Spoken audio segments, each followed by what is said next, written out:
بسم اللہ الرحمن الرحیم، میں ہوں میاں اذلان اور آپ دیکھ رہے ہیں اذلان نیوز۔ سب سے پہلے آپ سب لوگوں کو السلام علیکم۔ امید کرتا ہوں کہ آپ سب لوگ خیریت سے ہوں گے۔ آج میرے ساتھ میاں زاہد جوید موجود ہیں۔ ان کا تعلق صحافت سے اور سیاست سے ہے۔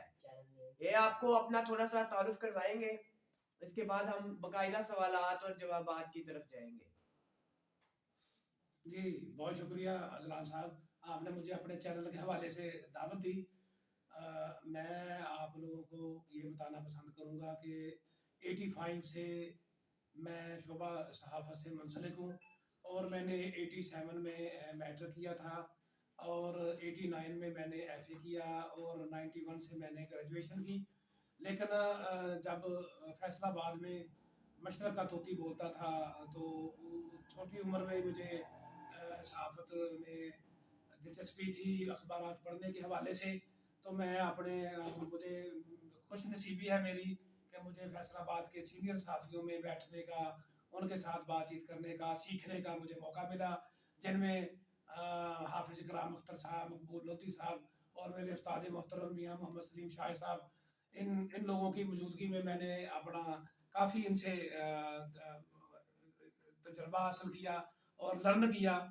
تو میں نے اپنی زندگی میں مطلب یہ 8واں الیکشن ہے جو 2024 میں جا رہا ہے، جو میں اپنی لائف میں دیکھنے جا رہا ہوں۔ تو اس حوالے سے میں اس چینل کے حوالے سے کچھ دلچسپ یادیں اور باتیں شیئر کروں گا۔ میاں صاحب، آپ تقریباً 30 سے 35 سال صحافت میں رہے ہیں اور سیاست سے بھی آپ کا تعلق رہا ہے، تو اس کے بارے میں آج آپ ہمیں کچھ بتائیں کہ آج کی موجودہ جو سیاست کی صورتحال چل رہی ہے، آپ کا اس کے بارے میں کیا خیال ہے، اور آپ کیا دیکھتے ہیں کہ جو اگلے الیکشن آ رہے ہیں یا یہ الیکشن آ رہے ہیں، ان میں آپ کس کو جیتتا ہوا دیکھ رہے ہیں؟ کون اگلا آپ کی نظر میں جو وزیر اعظم ہے، وہ کون ہے آپ کی نظر میں جو اگلا وزیر اعظم بننے جا رہا ہے؟ دیکھیں، آپ کا بہت اچھا سوال ہے، لیکن یہ جیتنے ہارنے کی بات نہیں ہے۔ اس وقت ہمارا جو معاشرہ ہے یہ تنزلی کا شکار ہے۔ یہ اخلاقی طور پر بھی، سیاسی طور پر بھی، معاشی طور پر بھی اس کو آج ضرورت ہے۔ نوجوان، خاص طور پر نوجوان نسل سے میں مخاطب ہوں، ان کو یوتھ سے، جو ہمارے ملک کا 40 سے 50% ہے، اس کو اس وقت یونٹی، اتفاق، اتحاد اور تہذیب کے دائرے میں رہ کر امن و مان قائم کرنا اور اتفاق قائم کرنا، اس ملک کو آگے لے کر چلنا۔ یہ دیکھیں، پچھلے ملک کی یہ بدقسمتی ہے کہ ہمارا تقریباً پچھلے 2 سال میں 40 سے 45 لاکھ نوجوان طبقہ اور سکل والا طبقہ، جو ہنر مند طبقہ ہے، وہ ملک سے باہر روزگار کی تلاش میں جا چکا ہے۔ یہ ہمارے ملک کی بدقسمتی ہے، حالانکہ انہیں اس ملک، یہ بڑی زرخیز ہمارا علاقہ ہے، ہمارا ملک ہے، جہاں چاروں موسم ہیں، جہاں دنیا کی تمام آسائشیں ہیں، اور وافر مقدار میں یہاں معدنیات ہیں، یہاں لوہا ہے، تانبا ہے، سونا ہے، آئل ہے۔ ہر حوالے سے ہمارا ملک بہت زرخیز ہے، زراعت کے حوالے سے بڑا زرخیز ہے، لیکن بدقسمتی یہ ہے کہ ہماری سمت کوئی نہیں ہے، ہمیں ڈائریکشن دینے والا کوئی نہیں ہے، مخلص سیاستدان کوئی نہیں ملا۔ سب جو ہیں وہ اپنے اپنے تجربہ کا اور تجربے کر کے وہ اپنے اپنے گھروں کو واپس چلے گئے، اپنی تجوریاں بھر کے وہ واپس چلے گئے، ملک کا کسی نے نہیں سوچا، اور آج ہم تنزلی کا شکار ہیں۔ تو مجھے آج بھی جو امید ہے، وہ ہمارے ملک کے لیے جو بھی منتخب ہو، جو بھی ہماری عوام منتخب کرے، وہ ہمارے ملک کے لیے بہتر ہو، اور ہمارے ملک کو آگے لے کے جائے۔ تو میری تو یہی ایک خواہش ہے۔ باقی آپ اور کوئی بات کرنا جیسے کہ ابھی آپ نے کہا کہ نوجوان ملک کا سرمایہ ہے، اور اس وقت 30 سے 40% پاکستان میں نوجوان ہی ہیں جن کے ووٹ سے اگلا وزیر اعظم منتخب ہوگا۔ لیکن اس وقت ہماری یوتھ کافی مشکلات کا شکار ہے، ان کو دو طرف سے ہائپ کیا جا رہا ہے، ان کو وہ اگر ادھر ایک طرف سوچتے ہیں تو ان کا دوسری طرف ذہن جاتا ہی نہیں ہے بالکل بھی۔ مطلب کہ جیسے ہمارا یہ پچھلے وزیر اعظم گزرے ہیں، اکثر وزیر اعظم ہے عمران خان صاحب، انہوں نے بھی کافی یوتھ کو اپنے جلسوں میں اور جتنے بھی جلوس تھے ان میں یوتھ کافی بدنام بھی ہو چکی ہے۔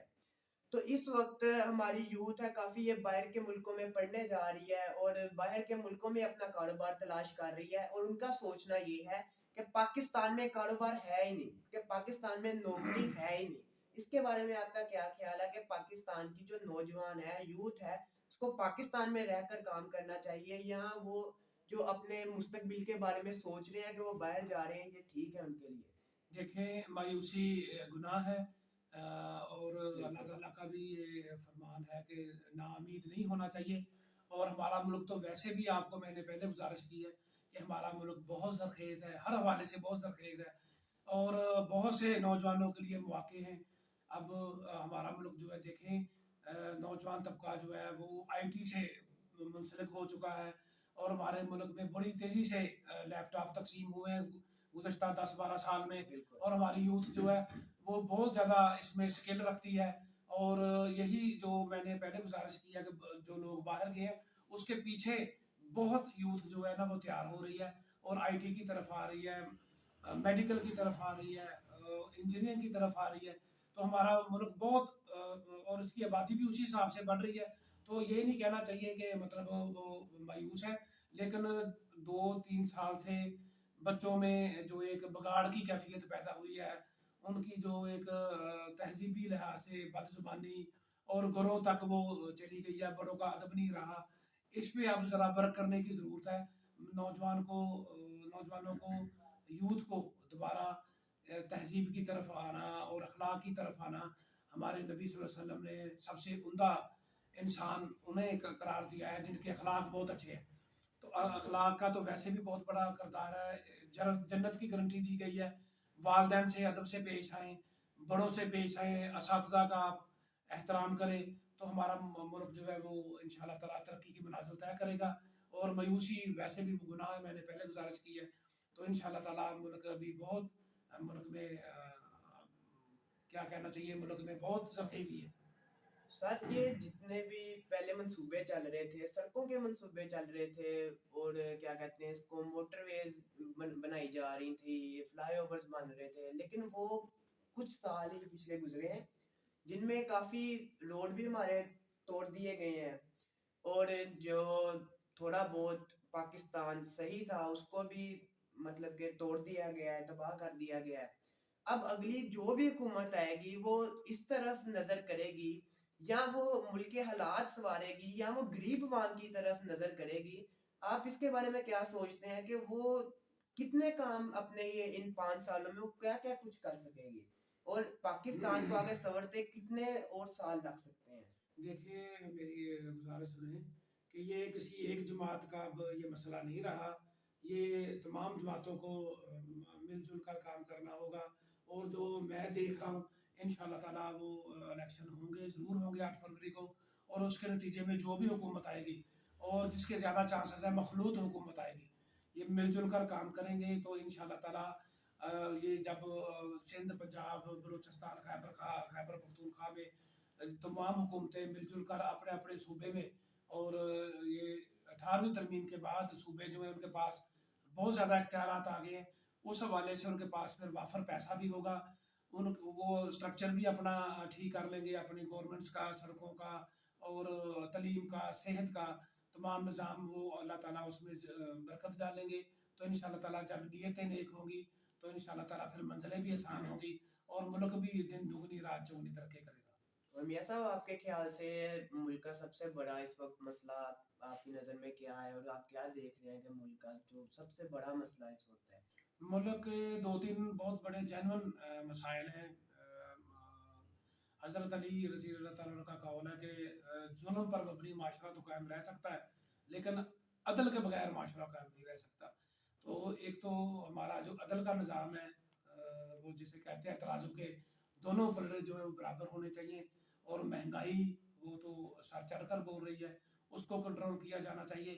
اور اس کے ساتھ بے روزگاری جب ہوتی ہے تو پھر کرائم بہت بڑھتے ہیں، کرائم بڑھنے سے امن و امان کے مسائل خراب ہوتے ہیں، قتل و غارت ہوتی ہے، اور ڈکیتیاں، چوریاں ہوتی ہیں، نوجوان نسل ذہنی تخریبی کارروائی کا شکار ہوتے ہیں، تو اس پہ معاشرہ تنزلی کا شکار ہوتا ہے۔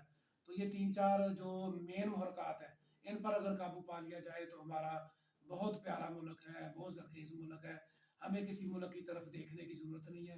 IMF سے جان چھوٹ جائے گی، کشکول سے جان چھوٹ جائے گی، اور ہمارا ملک انشاءاللہ تعالیٰ جلد اپنے پاؤں پر کھڑا ہو جائے گا۔ ہم اپنی باتوں کو اختتام کی طرف لے کر چلتے ہیں، اور میاں صاحب سے اپنے نوجوان نسل کے لیے کوئی اور اپنی جتنے بھی میرے یہ دیکھنے والے ہیں ناظرین ہیں، ان کے لیے آپ اگر کوئی پیاری بات اور کوئی اچھا سا پیغام ان کے لیے اگر آپ ان کو دے سکیں۔ میرا نوجوان نسل کے لیے سب سے اہم پیغام یہی ہے کہ وہ اپنی تعلیم کی طرف توجہ دیں، سکل کی طرف توجہ دیں۔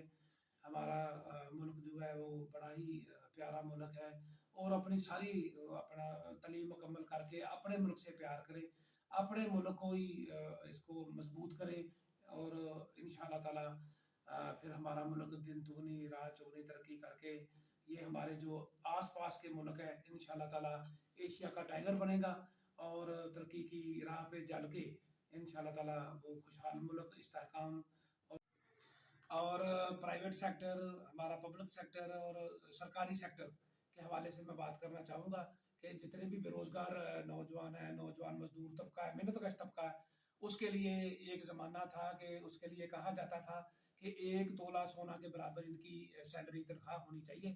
تو میں یہ آپ کہنا چاہوں گا سونا تو اب مہنگائی میں بہت مہنگا ہو گیا ہے، چلے 1 تولہ سونا نہیں، کم سے کم آدھا تولہ سونا کے برابر ہی تنخواہ کر دی جائے تو ہمارے جو نوجوان حکمراں طبقہ ہے ان کی بہت مہربانی ان کی ہوگی، ان کا بہت ہم شکریہ ادا کریں گے اور ترقی کی منازل طے کرے گا۔ تو میں ایک شعر جو ہے نا وہ اختتام پہ کرنا چاہوں گا، پیش کرنا چاہوں گا کہ وہ کہتے ہیں کہ آج میں زد پہ ہوں، آج میں زد پہ ہوں تو خوشگما نہ ہو، چراغ سب کے بجھیں گے ہوا کسی کی نہیں۔